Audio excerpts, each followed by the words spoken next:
But today, we called you because some important ruling was made by the Kiambu court, which had issued orders against the reconstitution of the IEBC selection panel,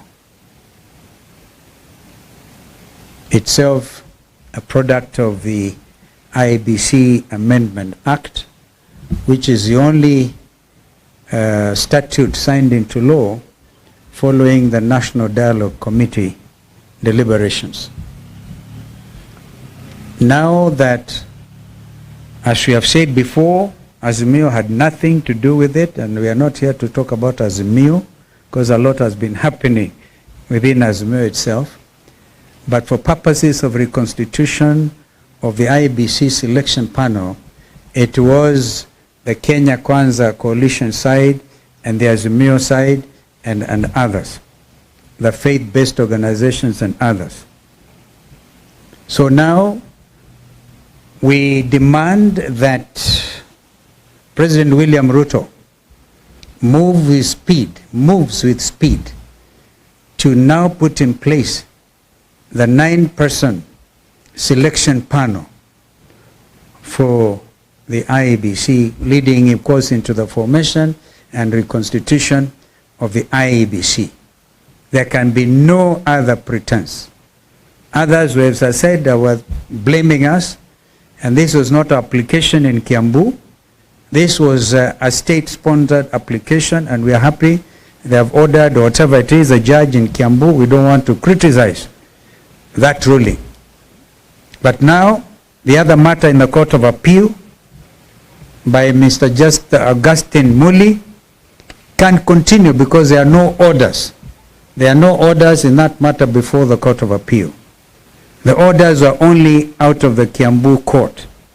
Therefore, this is a second opportunity, and I spoke about this last time when my good friend Weta, he still remains my very good friend, by the way, in spite of the talks I've had out there in the West. So this is a time for him to forward the names. As chairperson of the Parliamentary Service Commission, I think it is the Senate, or is it the Senate clerk who is supposed to forward these names forthwith to the President, and the President should immediately put in place the IEBC selection panel. On Monday, we hope to come up with a very clear statement on what's going on in the meantime within the IEBC Secretariat itself. There are terrible things going on there, like procurement, and they're testing the ground. We gather there's somebody, a former commissioner, sitting as an advisor in State House, who is giving instructions to the IEBC Secretariat. The country is watching, and they're testing waters. If we allow them to go on with the procurement, the next thing they want to do is even procure election materials for 2027, print them in excess of the numbers that will be there, in order to further compromise the integrity of the election process. We also know that they have actually removed the server from IEBC to some other destination. Well, that is not our business now, because our main principals do not seem interested.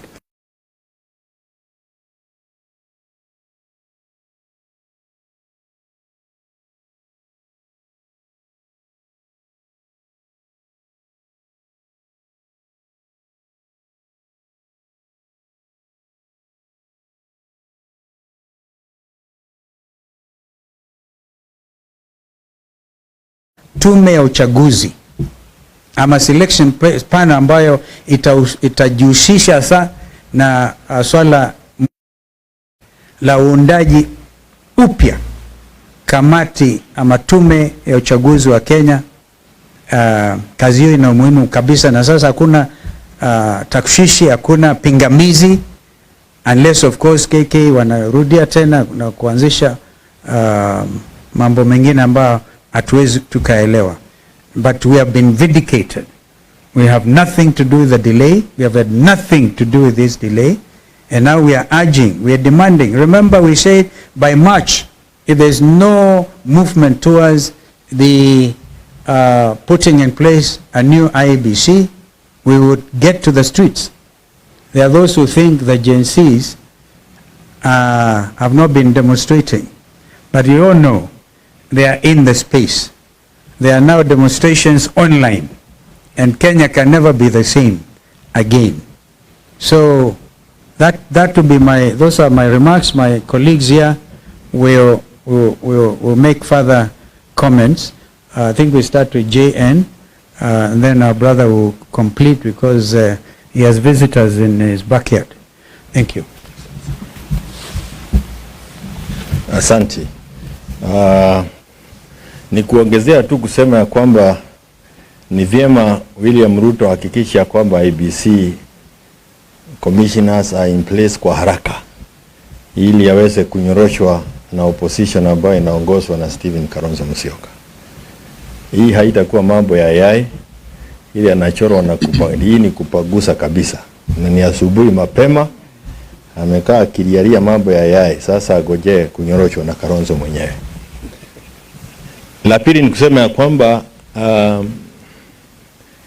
the first task William had was to dismantle IEBC. We now have gone for more than 2 years without an IEBC. He seems set now to embark on dismantling the judiciary.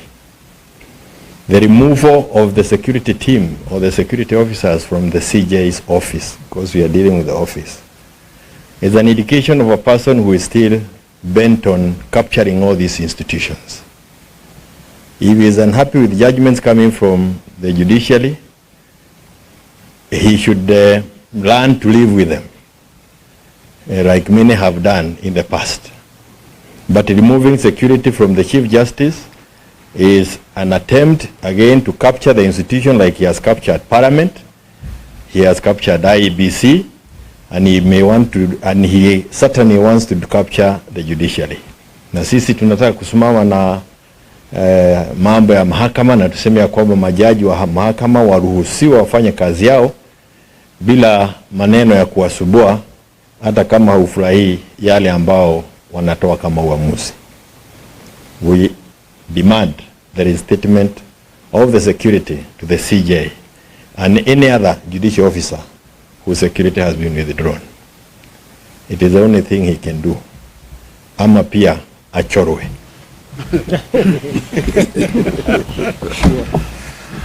Thank you very much. May I also join my colleagues in adding my voice to the issue of immediate reconstitution of IEBC and to say that William Ruto has no excuse but to proceed and do the needful. The country is waiting. We have started the third year of this administration, and we must start making the necessary preparations for the next elections. And as we prepare for that also, there's a matter of concern in terms of the tone that is being used by our colleagues. And today we want to call on the NCIC. When you listen to our colleagues who have been in Western Kenya for the last 1 week, that tour is being concluded today. The language that has been used is insightful. It's a language that is threatening certain communities and even directly threatening certain individuals. From coming to Western Kenya, I heard one individual say that Honorable Kalonzo should not step in Western Kenya. And this was said by a governor. My good friend Paul Otoma of Busia County made utterances that are insightful, that threatened violence against leaders and a particular community, the Mount Kenya community, which is now being targeted for demonization, for isolation. And this is language we've heard before.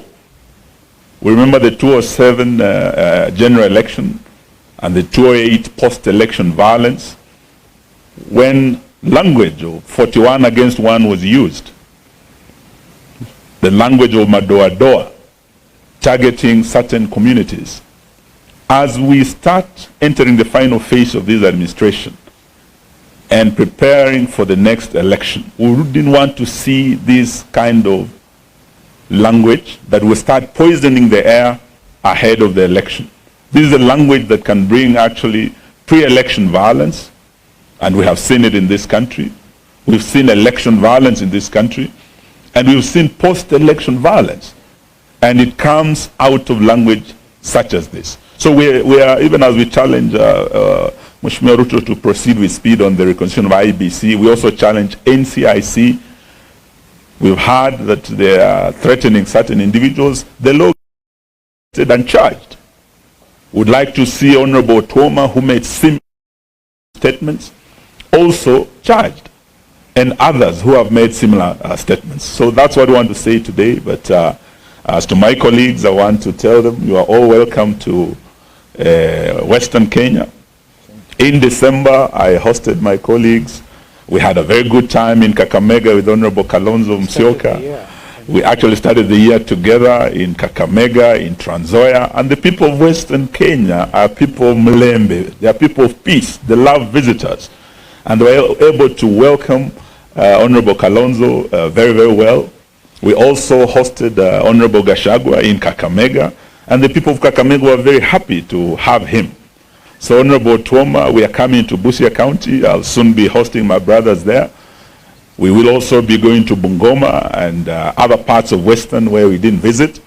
So Western Kenya is Kenya, ladies and gentlemen, and we are all free to visit any part of this country. And as the opposition, wauze sera zao as the broad-based government, and as we're also broadening our opposition, we should be free to go to every corner of Kenya, twende tuuze sera zetu, and may the people of Kenya decide. Asanteni sana. Are there any questions? We could. Yes, sir. Yes, Ibrahim.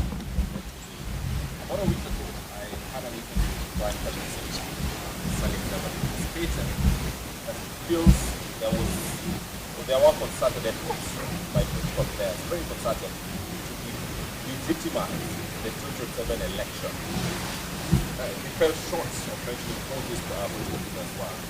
Is it a feeling that who wants to share that there are attempts to delegitimize by all these discussions that are having an IEBC, of course coming from the court on that?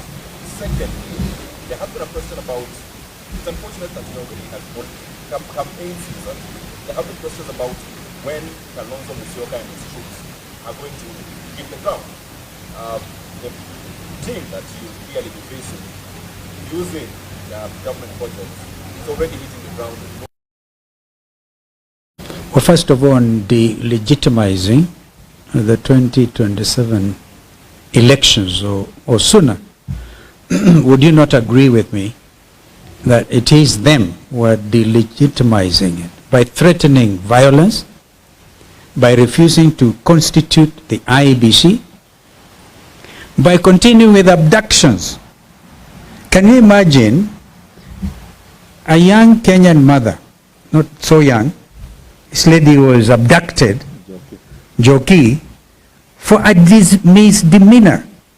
You don't, if it's a misdemeanor, you don't abduct.